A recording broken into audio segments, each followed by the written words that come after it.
सो ये है दोस्तों हमारे बीच 650 और आज मैंने इसको फर्स्ट टाइम चलाया और इसकी जो राइड है ना यार, मैं इसका फ़ैन हो गया हूँ। मैंने तो फिर यूट्यूब में बहुत कुछ इसके बारे में देखा है, जाना है, बट आप तो ऑन करते हो। आप प्लीज़ जो इसकी जो माइनर सी जो चीज़ें होती हैं, वो पर्दे के पीछे के जो राज है, मेरे को थोड़ा सा बताओ प्लीज़।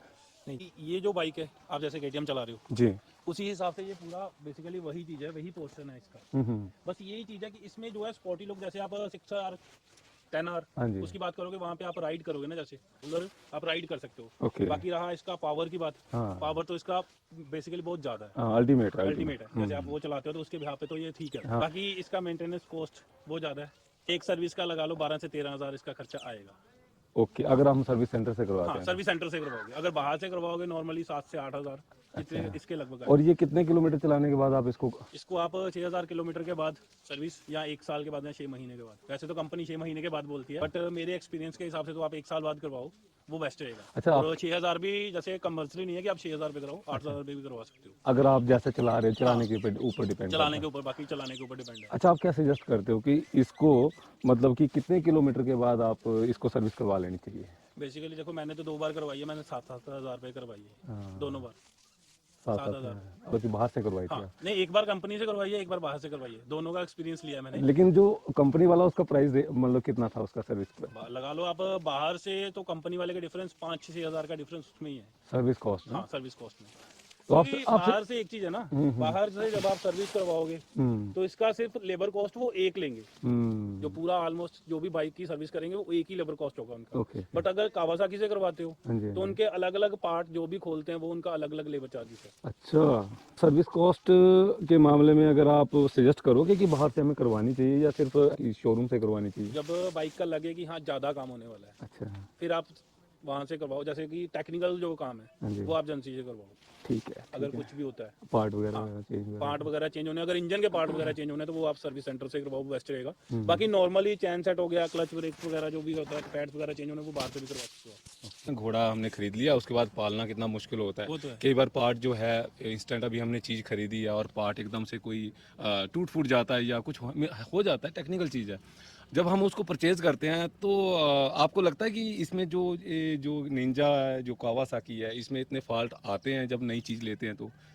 बेसिकली देखो, फॉल्ट तो मेरे ख्याल से मुझे 2 साल हो गए हैं, अभी तक तो मुझे कोई आया नहीं है। अपनी तरफ से जो मैंने किए हैं वो अलग है। तो अपनी तरफ से, जैसे कंपनी की तरफ से तो कोई भी नहीं आता। जैसे आप कोई भी बाइक अगर सेकंड हैंड भी लेते हो ना, हाँ, अगर उसने बाइक अच्छे से मेंटेन की होगी तो इसमें आपको कोई भी कॉस्ट अपने आपसे एक्स्ट्रा पैसा नहीं लगाना पड़ेगा। नहीं लगा पाएगा। हाँ कहने का मतलब होता है ना कि कुछ चीज़ें होती हैं, जैसे चीज़ खरीदी है हम, बाद हम सोचते हैं कि इसको हम सालों साल चलाएंगे, जी। है ना? तो हमें ये तो नहीं है कि होता है कि साल के अंदर अंदर हमें जो मोटा पैसा खर्च करना पड़े किसी चीज़ पे, या कोई पार्ट है इसका, कोई चेन सेट की दिक्कत आ रही है ना, वैसी चीज़ तो नहीं है ना इसमें? मैं तो यही प्रेफर करूंगा जब भी आप बाइक लो। हम्म वैसे तो अगर नहीं ले रहे हो तो ठीक है, अगर नहीं बजट बन रहा नहीं का, अगर सेकंड हैंड भी ले रहे हो तो मेन चीज़ इसके टायर हैं, चैन सेट है, ब्रेक पैड है, और एक सर्विस का देख लेना चाहिए। Okay okay. मेन चीज़ इनका मोटा मोटा खर्चा ही यही है। हम्म बाकी इंजन का तो मोस्टली आप चेक करवा के लोगे। हाँ। बाकी मोस्टली जो मोटा मोटा खर्चा है इनका, टायर्स हो गए, चेन सेट हो गया, ब्रेक पैड्स हो गए। अच्छा, ये चीज़ें हैं जो हाँ, देखने वाली होती हैं। ब्रेक पैड के 3 सेट ही इसके 8 से 9 हज़ार से ऊपर हैं। अच्छा अगर जी। एजेंसी से लोगे तो 17 हज़ार के पड़ेंगे तीनों ही, 17-18 हज़ार के। और चैन सेट तो इसका 24-25 हज़ार का है। ओरिजिनल जो है वो कम से कम 26-27 हज़ार से आता है। वैसे अमूमन ये चीज़ें प्रॉब्लम तो आती ही नहीं इतनी जल्दी ना? जैसे आप अगर देख के लोगे तो फिर तो नहीं आएगी। अगर आप बिना देखे ले लोगे फिर दिक्कत आएगी। अच्छा। क्योंकि चैन सेट का मोस्टली, चैन सेट का मोटा खर्चा इसका चैन सेट का चेन है। सेट का ही हाँ, है। 24-25 हज़ार का चैन सेट ही है। अच्छा, वो दिक्कत। आपने जो बाहर से एडिशनल जो एसेसरी है वो क्या क्या लगवाई थी आपने एक्स्ट्रा, जो एग्जॉस्ट हो गया। एग्जॉस्ट हो हाँ, गया? वो फुल सिस्टम है। ओके, वो आपने खुद लगवाया था? हाँ, कितने का पड़ा था वो? वो 1 20 का ओरिजिनल है। ओरिजिनल 120 का है? वाह क्या। नहीं, आपने जब इसको सेकंड हैंड लिया था आपने? हाँ, मैंने सेकंड हैंड लिया तो था। फिर इसका मेरे पास पड़ा हुआ दूसरा भी, स्टॉक भी पड़ा हुआ स्टॉक है भी पड़ा हुआ मेरे है? पास, ये वो भी। ठीक है और एक्स्ट्रा मैंने ज़्यादा कुछ भी नहीं, ये लाइट्स वगैरह हम्म। और जो एसेसरी है वही थोड़ी बहुत लगवाई है, और उससे ज़्यादा कुछ नहीं करवाया मैंने।